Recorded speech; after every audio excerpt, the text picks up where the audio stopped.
Hello class, welcome to the Elearn segment of the course. A topic for the Seminar 11 is Fraud Risk Management, and it will be conducted via the Elearn platform. The main purpose of having an Elearn week is to simulate a situation whereby if there is an emergency, for example, an epidemic outbreak such as SARS, or the hazardous haze disrupting normal seminars at SMU.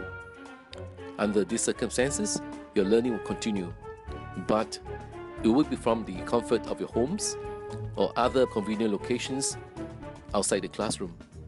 As Seminar 11 is designated as an e-learn week, you can spread your learning from anywhere and anytime to suit your convenience. The only exception is the team discussion on Wednesday, 23rd March 2016, where each team will have to log onto Elearn platform for team discussion using Elearn chats. Each team must submit their report by 12 p.m. on Wednesday. Before the team discussion, you are to complete the assigned reading, watch 2 short videos, and complete MCQ 1. Do note that MCQ 1 is not graded. It's aimed to reinforce your understanding of the reading to facilitate the team discussion.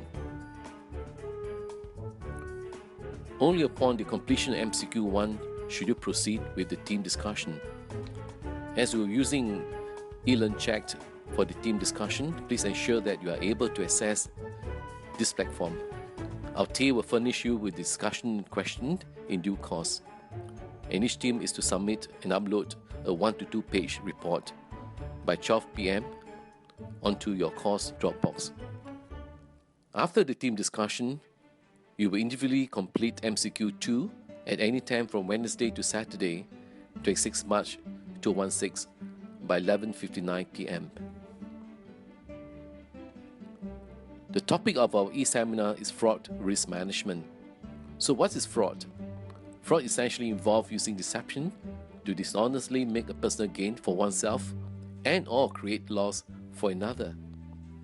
Deception is an act that propagates beliefs that are not true or not the whole truth. It includes several types of communication or omission that serve to distort or omit the complete truth. Intent is also critical with regards to deception, and they differentiate between deception and honest mistake. There are 3 main categories that fraud can fall under, namely misappropriation, manipulation of statements, and corruptions. One useful concept that all of you are familiar with is a fraud triangle.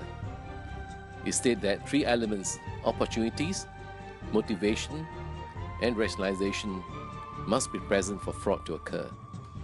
Do read up on them, and you will find its application useful in the e-learn discussion later. A common theory underlying fraud is the concept of proof biasness. Essentially, it expounds the tendency of people to believe in others, despite evidence pointing to the contrary. This is especially strong within close relationships, where individuals are more inclined to trust one another and are likely to question. Another theory would be the Lucifer effect, which explains how ordinary, average, and even good people can turn into perpetrators of evils. It rationalizes that a toxic culture can serve as a catalyst of evil. It begins with the barrier maker, or those of authority, who are responsible for establishing the tone of an organization. How do we then prepare ourselves to manage fraud?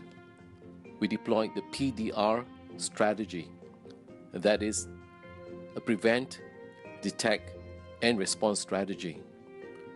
We prevent fraud by reducing the risk of fraud from occurring, detect fraud by discovering it when it occurred, and finally respond by performing corrective actions to put right what was wrong. Finally, to recap what I've gone through so far, we went through the main concepts of fraud and deception, the categories of fraud, the fraud triangles, some theory underlying the reasons for fraud, as well as the PDR strategy in preparing ourselves against fraud. That's all from me. I wish all of you a great discussion ahead. I look forward to reading your responses to the discussion question. Thank you.